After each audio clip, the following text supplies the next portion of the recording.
بلوچستان کې پر پنجابي پوځ تازه خونړۍ حمله بلخوا د ټي ټي پي ډرون بریدونو لخوا د پنجابي پوځ ورخطا شوی. جزئیات هم دلته وګورئ او چینل هم سبسکرایب کړئ.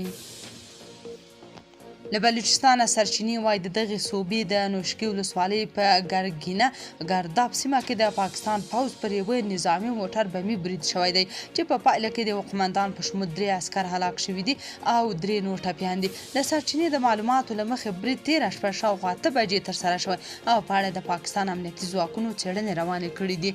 د برید مسؤلیت بلوڅ ازادۍ غوښتونکو ډلې په غاړه اخیستی دی او ګواښ کړی چې یاد ایالت کې د دوی پراخ عملیات پیل شوي دي چې نور پکې د پاکستاني پوځیانو شتون د زغملو نه دی.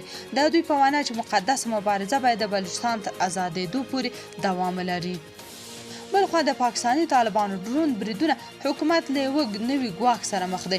په دې وروستیو کې پاکستاني طالبانو د شپنیو دوربینونو لرونکو سنایپرو په واسطه د مسلسلو بریدونو سربیره په عملیاتي ډګر کې یو نوی ګواښ راپورته کړی او نږدې هره ورځ د پاکستان حکومت د پوځ او پولیسو په پوستو ډرون بریدونه ترسره کوي.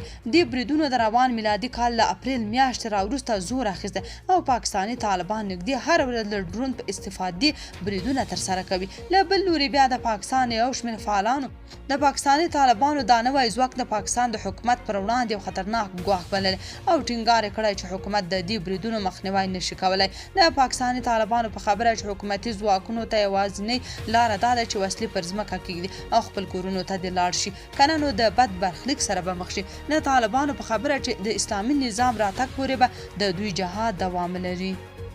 تاسو په دې اړه څه نظر لرئ؟ کومنټ کې شریک او چینل هم سبسکرایب کړئ.